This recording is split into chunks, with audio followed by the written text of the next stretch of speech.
आज पूरे देश में और भारत एक संवैधानिक लोकतांत्रिक देश है और यहाँ सभी जाति धर्म भाषा के लोग 32 राज्य में एक राज्य में अलग अलग भाषा हैं, विभिन्न भाषा हैं, विभिन्न जाति हैं, विभिन्न सभी जाति धर्म के लोग हर राज्य में बसते हैं। राजनीति के लोग पूरे देश में कश्मीर से कन्याकुमारी तक भारतीय जनता पार्टी और कांग्रेस एक राष्ट्रीय पार्टी है और इनकी विचारधारा पूरे देश में अलग होने की ज़रूरत है।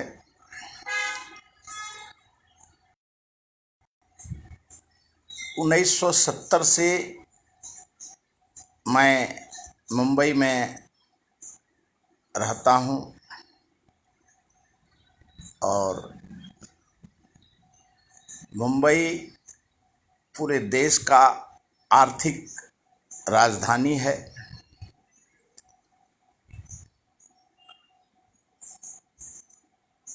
राजीव गांधी जी का जन्म स्थान मुंबई था और महाराष्ट्र राष्ट्रीय स्वयंसेवक संघ का हेड ऑफिस है महाराष्ट्र में, नागपुर में।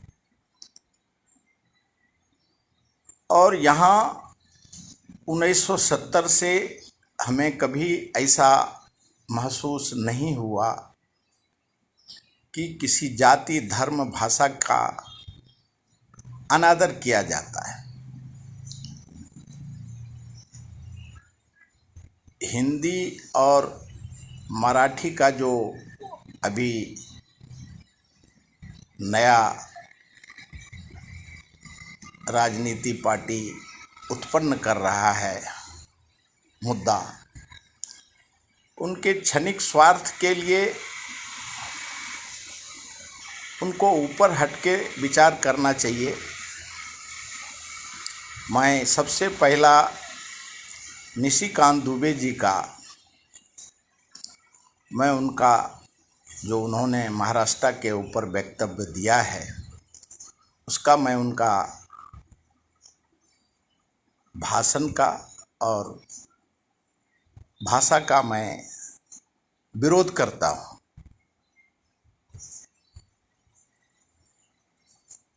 और अगर बाला साहब ठाकरे हिंदी और हिंदू विरोधी होते तो दोपहर का सामना हिंदी में निकालते थे और उनके दोनों पुत्र उद्धव जी और राज ठाकरे जी किसी जाति और भाषा का वो विरोधी नहीं है, लेकिन जहाँ हम रहते हैं हमारे सारे पुत्र मुंबई में उनकी जन्म हुई है और उनको आज जिस कंस्टिट्यूंसी से निशिकांत दुबे जी जीत के आते हैं लोकसभा में, वही मेरा गांव है। जब से मैं उनका लोगों ने हमारे पुत्रों ने सुना तो उन्होंने बोला कि मेरे बेटे और भतीजे ने उद्धव जी और राज जी को बोलिए कि जब निशिकांत दुबे जी अभी 2029 में लोकसभा लड़ेंगे तो हमें शिवसेना का टिकट गोड्डा कंस्टिट्यूंसी से देने के लिए। दुबे जी का जवाब 2029 में शिवसेना के टिकट पे। बेशक मैं हारूं, लेकिन मेरे को वहीं से इलेक्शन लड़ना है, क्योंकि मेरा जब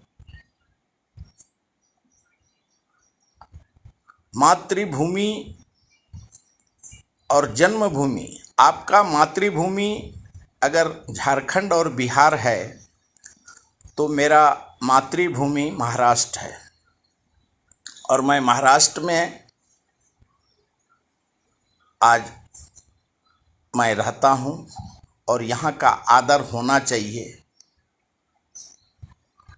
दुबे जी, जब हमारे लड़के का मुंज था, जनेऊ था, तो दुबे जी को हमने आमंत्रण दिया था, लेकिन वो आए नहीं ठाकुरगंगटी में। और उस ठाकुरगंगटी का मैं निवासी हूँ, जहाँ विनोबा भावे, जयप्रकाश नारायण जैसे महारथी और नवरत्न देश के वहाँ पे हरिदेवी अस्पताल के उद्घाटन में आए थे। आज उस समय में भारतीय जनता पार्टी नहीं था, उस समय में जनसंघ होता था। और आज ये जो मुद्दा जब मुंबई में, जो मुंबई का जब महाराष्ट्र और गुजरात का आंदोलन हुआ था, तो उस समय में भी महाराष्ट्र में कितने उत्तर भारतीय ने अपने जान की आहुति हुतात्मा चौक पे दिया है, जो रिकॉर्ड में आज भी नामांकित है। और उस महाराष्ट्र में हम रहते हैं, तो हम वहाँ का, हमारा असली परिवार मुंबई और महाराष्ट्र है। तो और दुबे जी ने अभी तक एक फैक्ट्री अपना सेंट का लगाया है गोड्डा में कहीं, लेकिन आज वो जो वक्तव्य दे रहे हैं ठाकरे परिवार के विरुद्ध में, उनको बचना चाहिए। और मैं मोदी जी से मांग करता हूं कि दुबे जी को 2004 से एमपी हैं, उनको आप मंत्री बना दीजिए, क्यों लोकसभा में वैसे वो कांग्रेस पे ज़्यादा बरसते हैं, गांधी परिवार पे, और हमारे सारे पुत्र कांग्रेस विचारधारा के हैं। ये बात सही है कि जन्म जाति जो कांग्रेसी होता है वो किसी से डरता नहीं है। और दुबे जी को अगर मोदी जी मंत्री बना देंगे तो कम से कम वो जो लोकसभा में सवाल अच्छा करते हैं, जवाब अच्छा करते हैं, लेकिन कश्मीर से कन्याकुमारी तक भारतीय जनता पार्टी को शासन करना है और कांग्रेस को, इसके लिए किसी से गलत टीपा टिप्पणी करना उनके जैसे नेता को शोभा नहीं देता है। उन्होंने अच्छा बोला, लेकिन उनका जो दो भाषा का द्वेष उत्पन्न नहीं हो, उनको उसका सम्मान होना चाहिए। और महाराष्ट्र में आज़ादी के पहले, आज़ादी के बाद भी लोग, सभी जाति धर्म भाषा के लोग बसते हैं। और यहाँ मेरा खुद का अनुभव है कि यहाँ किसी का अनादर नहीं होता है। और कोई भी महाराष्ट्र का भाषा का किसी व्यक्ति का अनादर करे तो मैं उनका विरोध करता हूँ और करूँगा, क्यों हमारा कर्म भूमि मुंबई महाराष्ट्र है और हमें गर्व होता है कि यहाँ हमें परिवार से भी ज़्यादा हमें मान सम्मान मिलता है। और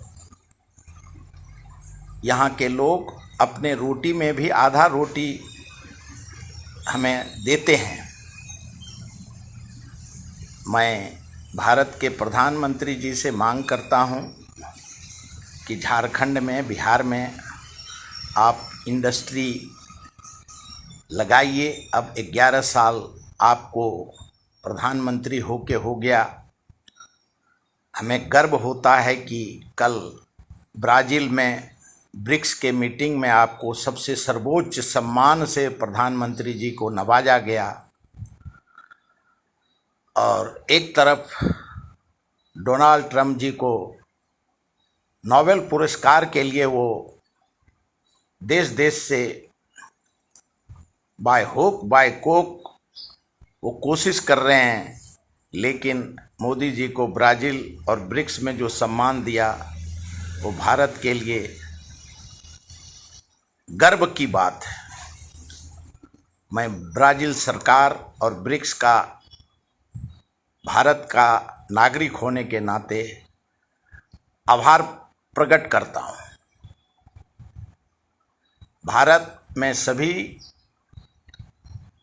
भारत सर्वांगीण विकास पूरे विश्व में हो, भारत अपना अस्तित्व पूरे विश्व में बनावे। और मैं भारत में शांति और भारत विश्व शांति के ओर बढ़े और किसी भी देश के सामने में भारत झुके नहीं, पूरे विश्व को झुकावे, तो भारत के 140 करोड़ जनता को गर्व महसूस होगा। उसी प्रकार से मैं दुबे जी ने जो बोला है उनका अच्छे भाषण का मैं सम्मान करता हूँ, क्यों वो हमारे क्षेत्र के जनप्रतिनिधि हैं। लेकिन जो उन्होंने द्वेष पैदा करने वाला महाराष्ट्र और हिंदी का जो उन्होंने बोला है, मैं उस शब्द का मैं विरोध उनका करता हूँ। और विरोध करना हमारा लोकतांत्रिक मूल्यों का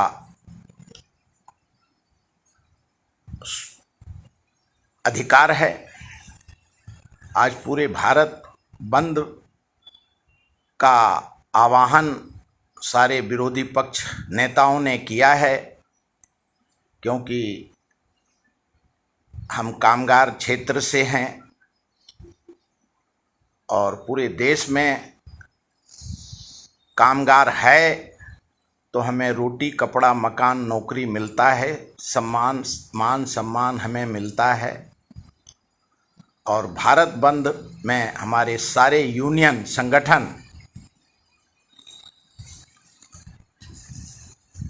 भारत सरकार से मांग करती है कि वो जो उन्होंने कामगार विरोधी धोरण लाया है उनको वो वापस लें, जिस प्रकार से किसान बिल को वापस लिया है।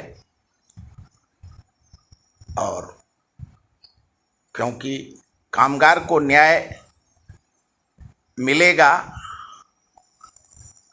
क्योंकि जो बाबा साहब अम्बेडकर ने जो बिल और जो घटना कामगार के लिए बनाया है, 8 घंटा ड्यूटी, 26 दिन और सारे नियम जो देश में भारत में लागू किया है, तो आज पूरा देश और पूरे विश्व में कामगार का भारत में सबसे ज़्यादा शोषण बाबा साहब अम्बेडकर के संविधान के वजह से नहीं हो पाता है। क्यों आज़ादी के पहले चाहे अंग्रेज रहे या कोई भी रहे, उन्होंने पूंजीपति वर्ग, मैं पूंजीपति वर्ग का स्वागत करता हूं, क्योंकि अगर वो मालक हैं तो हमें रोटी मिलता है। लेकिन हमारा शोषण नहीं हो कामगारों का। आज 25 करोड़ जनता जो कामगार हैं आज वो बंद में शामिल हैं। बंद पूरा भारत में बंद सफल हो और सत्ता पक्ष को भगवान सद्बुद्धि दे कि कामगार बिल, किसान बिल और जो जनमानस के लिए लोकतांत्रिक मूल्यों को मजबूत करने के लिए अगर कामगार के कुछ विरोध में है तो शासन प्रशासन वापस ले। मैं इसके लिए भी भारत सरकार को मांग है और पूरे आज ट्रेड यूनियन हमारे देश में आंदोलन पे हैं और सफल हो यही कामना करता हूँ। और भारत में जो राज्य का हर भाषा का सम्मान, सभी जाति धर्म भाषा का सम्मान होता है। और आज गृह मंत्री जी ने बहुत अच्छा फैसला लिया। हम कल दिल्ली में ही थे, होम डिपार्टमेंट के मीटिंग में उन्होंने बुलाया था और हर राज्य का जवाब वो उसी राज्य के भाषा में, क्षेत्रीय भाषा में देंगे। इसके लिए भी मैं भारत सरकार का स्वागत करता हूँ। और दुबे जी को भगवान सद्बुद्धि दे कि वो अपने क्षेत्र में, झारखंड में ऊपर उठ के इंडस्ट्री लगावें। जो झारखंड और बिहार के मजदूर मुंबई में पलायन करते हैं वो रुके। भारत, बिहार और झारखंड सर्वांगीण विकास हो। सिद्धांतिक राजनीति मतभेद से ऊपर होकर के उस सत्ता पक्ष के एमपी हैं 2004 से। जिस प्रकार से वहाँ वो विकास, रोड पुल बना रहे हैं उसी प्रकार से वहाँ इंडस्ट्री लगावें और वहाँ का मजदूर दूसरे राज्य में पलायन नहीं हो। जो गोर गरीब कामगार मजदूर है उसको मिनिमम वेजेज जो अपने क्षेत्र में मिले। झारखंड और बिहार का सर्वांगीण विकास हो। और जो आज वो विरोध कर रहे हैं महाराष्ट्र का, उनको महाराष्ट्र का विरोध नहीं करें, उनको भगवान सद्बुद्धि दे। क्योंकि वो तो मुंबई में आएंगे और चले जाएंगे। जो वैमनस्यता यहाँ लोगों के दिल में होगा, जो हमें अपना पुत्र, मित्र और आधा रोटी खिला देते हैं, हमें उस रोटी का सम्मान हो, आपसी वैमनस्यता खत्म हो। और दुबे जी, आप 20 साल से एमपी हैं। आपको हम उम्र में तो हम आपसे ज़रूर बड़े होंगे। इसके लिए हम इतना आपको सलाह और आग्रह विनंती करते हैं कि आपसी मतभेद महाराष्ट्र और बिहार और झारखंड का नहीं हो। ये आपकी कोशिश होनी चाहिए। और भारतीय जनता पार्टी और शिवसेना का पुराना देश में अलायंस रहा है, लेकिन राजनीति में कुछ भी संभव और असंभव है। इसके लिए आपके जो वक्तव्य जो आपने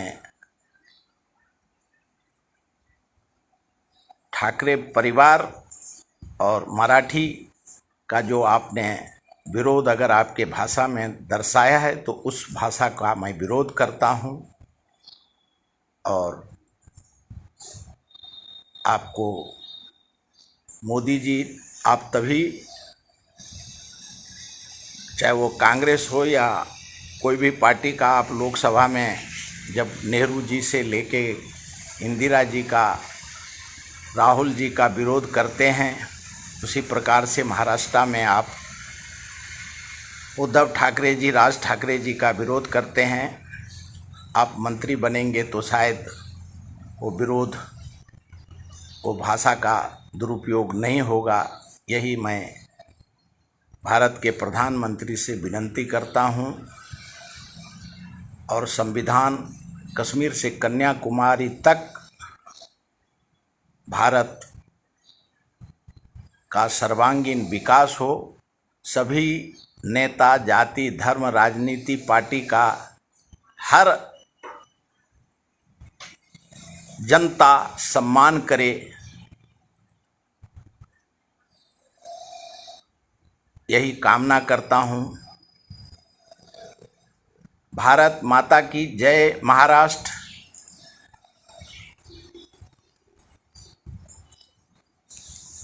मैं अपना आज